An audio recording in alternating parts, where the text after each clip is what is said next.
So today was the pre-release for Wilds of Eldraine. I went to my local game store and played in a pre-release event there. You can see the deck that I played. Thought it might be fun to do a little deck tech of this deck and also open up some prize packs. Prize packs I have here, we got 8 of them this time, so I did pretty well. I was fortunate enough to go 3-0 with this deck. And overall, it seemed like this is a really fun set to play in Limited. So let's just quickly go over this deck. I went green and black. Basically, I was playing green on the back of this card, which we'll get to when I made a video about that card alone, but I added black because it seemed like I had some good kind of mid-rangey, grindy cards, but also 3 black rares here we're going to get to. I had 4 1-drops in this deck, though. Gingerbrute is a reprint. We know it's a good card, and you know I was happy with this how this card played out. I would play 2 of them again in my limited deck. Warehouse Tabby was pretty cool, actually. It's a 1/1 for 1, but you can pay 2 and give it Death Touch, so a 1/1 for 1 with Death Touch is always good in limited. But also when enchantments are put into the graveyard from your battlefield, you can make a rat, and I did make some rats that way. You know, it's really good with the roll tokens, you can get some rats that way. So 4 1-drops, kind of seems like a high number, but it worked out pretty well. In 2-drops, there was a Scarecrow Guide. This card was actually quite good. Like, it's not amazing, it's a 2/1 for 2 with reach, but just the fact that it allows you to get any colored mana is very important, because something with this set that seems very similar to me to Dominaria United is that being able to get off-color things can be quite important, especially when you might not even be playing that color in your deck necessarily, because there are cards that have off-color adventures. Like I have one here that has a blue adventure in it. There's no blue in this deck, but with a card like this, I can get the blue I need. Also had this Tangled Colony. This was my pre-release promo. This card is pretty sweet, I think. It was quite good. It's a very aggressive card. You know, you kind of want damage to be dealt to it so you can get some rats, but yeah, it's a very aggressive 2-drop. 2 of this card, Cruel Somnophage. Originally, I wasn't very excited about including this in my deck, because I was wondering, like, it's a 2-drop, how often is it going to actually be, you know, more than a 0/0 on turn 2, but the thing is you don't play this on turn 2, right? Ideally, you will just mill your opponent first, or yourself even, so you get some creatures in the graveyard, and then play this when it's a little bit bigger. And how I was able to do that was with cards like this to get blue mana. But I played this and it was upwards of, you know, like a 7/7. I think in one game it was like a 13/13, and having 2 of them, that's pretty big. So yeah, these cards, these overperformed for me. I did like those ones. Up in 3-drops here, they've got only 3 3-drops, kind of low there. This Sweet Tooth Witch, it's fine. It's a 3/2 for 3, so okay stats, and it makes a food when it comes into play. You can pay 2, sack a food to make a player lose 2. So, you know, with your food, you can either gain some life or lose some life. And this Conceited Witch, once again, is kind of just fine. It's you know, you can pay 1 mana to put a Wicked roll on something which could be relevant, and it's a 2/3 with Menace for 3, so okay stats. And the Voracious Vermin was quite good, actually. It's only a 2/1 for 3, but you get a rat when it comes into play. But whenever another creature control dies, you put a 1/1 counter on it. So I found frequently that I would just be attacking with my rat into my opponent's like 2/3 or something, and they would just let it through because they didn't want it to die and grow this. They didn't want this thing to start growing and getting out of control. So I do like this one. Out of the 3-drops, I definitely like that one the best. Only 2 4-drops. Once again, these ones they're okay. One of them is pretty good, actually. This one, Ferocious Werefox, was fine. You know, you can put a monster roll on something, or it's a 4/3 trample. You know, it's decent playable common. This one, though, is pretty cool. It's an uncommon Howling Galefang. It's a 4 mana, 4/4 with Vigilance, but it has haste as long as you control a card in exile that has an adventure. So, you know, you play your adventure spell, the card goes in exile on an adventure, and then in that case, this has haste. So it's can be a 4/4 Vigilance haste for 4 mana, which is very good in limited. And yeah, I did like this card. But here we're getting to Gruff Triplets all the way up on the 6-drop slot. Basically what I built the deck around, and as I said, I made an entire video about this card, but yeah, it was awesome. I only played it 2 times. I only drew it and resolved the card twice, but both of those times, I won those games entirely on the back of this card. It is as good as I thought it would be, and yeah, in Limited, I'm not even sure how you beat this outside of having a Wrath, or you just can grind so much with your opponent that you can use 3 resources to deal with it. But it was a good card. Now, some of the non-creature spells. I had this Utopia Sprawl. This was kind of like the last inclusion of the deck, because I was kind of struggling to fill this up with enough playables. But, you know, Utopia Sprawl, we know it's a good card. It did work. It got me some colors that I needed. It ramped me into this one game, so yeah, it's good. I feel like it's better in Constructed than it is in Limited, but it did what it needed to do.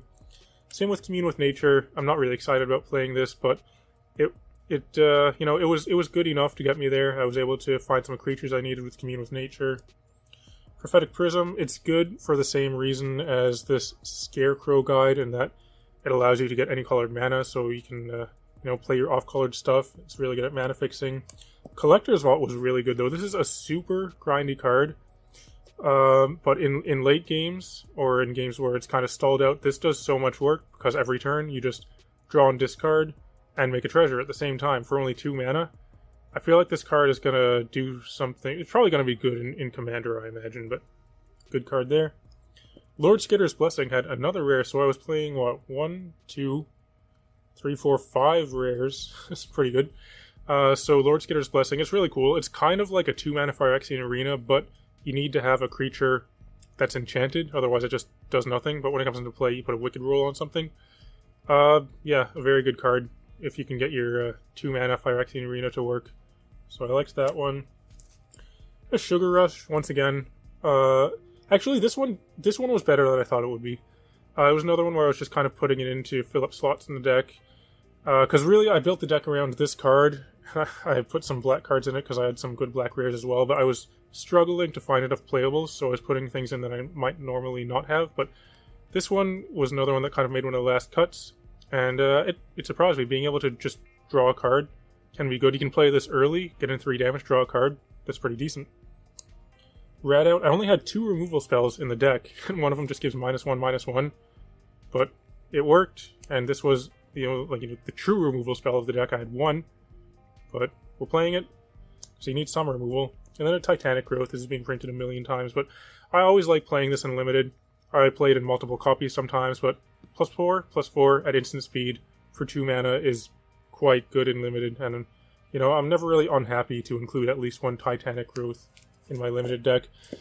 Had some basic lands here, 2 non-basics, Evolving Wilds. You know, it's good in Limited, but Crystal Grotto, talk about this card a little bit. It is a reprint from Dominaria United, but once again, it's good for the same reason as Scarecrow Guide, being able to get any colored mana in your 2-colored deck. But also, it comes into play untapped, and you can scry 1 when it comes into play. I really like this card in Limited. Yeah. So with this deck, I was able to go undefeated 3-0. There were some quite close games, but we got there, and it was only a 3-round tournament. But with that, was able to get these 8 prize packs, which will open up now. 8 set boosters of Wilds of Eldraine. This will be the first booster packs, well, outside of making this deck, but the first packs will be opening on the channel here for Wilds of Eldraine. I do have some more pre-release kits on the way, so those should be fun to open as well, but let's open up these. Maybe we'll get something cool. Treasure. Okay, so we have the cool stuff up front here. We got a foil Experimental Confectioner, a Raid Bombardment. Forget what set that's from. Is it from Ixalan? Pollen Shield here. That card's pretty good, I think. This is a pretty push 2-drop for Constructed. It's very good in a tokens deck. Not sure what the good uncommons, or maybe commons, are in this set. Here's the turtle.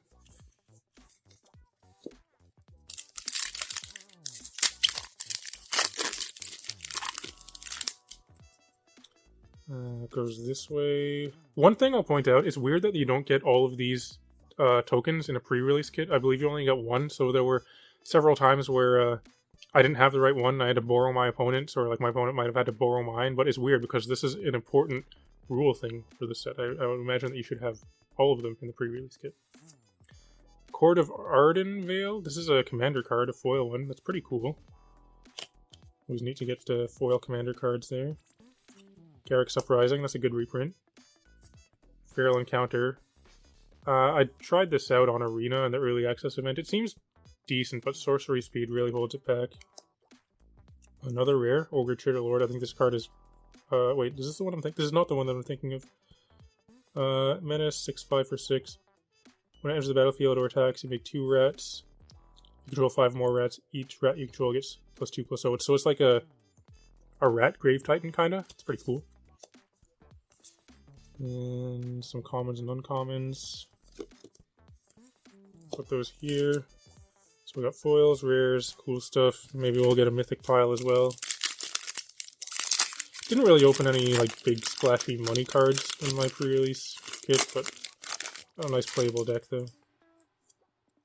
Look at that anime art. We have a another Cruel Sauna page. I'm almost up to a place out of that now. And a Primal Vigor. That's a good card, isn't it? I believe that's a good reprint. Put that with the cool stuff, Extraordinary Journey. And some commons and uncommons. What a foil full art forest. That's pretty cool. I like that. The rares here. I think Primal Vigor used to be an expensive card, didn't it?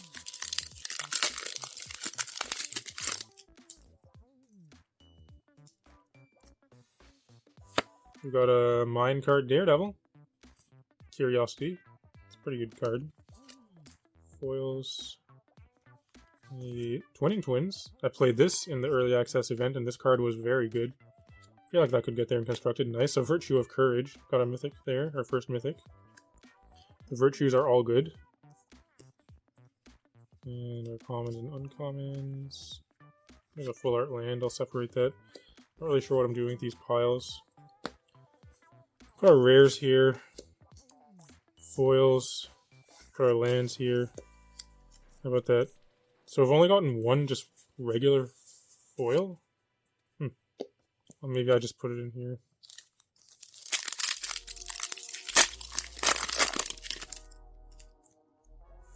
Collector's Vault and foil. Cool.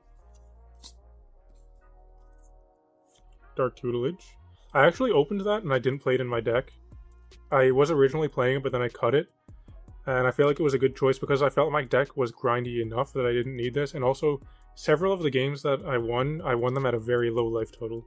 So this might have killed me if I'd been playing it. The Apprentice's Folly. It's a rare. Another rare. Wildwood Mentor. What does this do? 3 mana, 1/1. When it enters the battlefield, whenever a token enters the battlefield under control, put a counter on this. When it attacks another target attacking creature, it gets +X/+X until end of turn, where X is the think power. It's good to get there in a token stack. Could be good. So Ginger Brute. 3 packs left.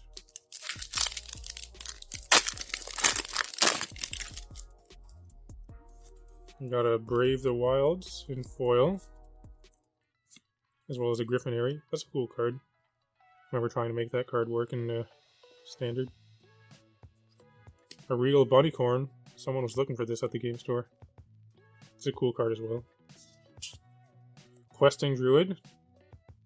This is a good card. Mostly because of this thing, I think. It's basically just another version of like Reckless Impulse and Ren's Resolve, right? At instant speed, even. And then you have a creature attached to it as well. We got the Rat Dog.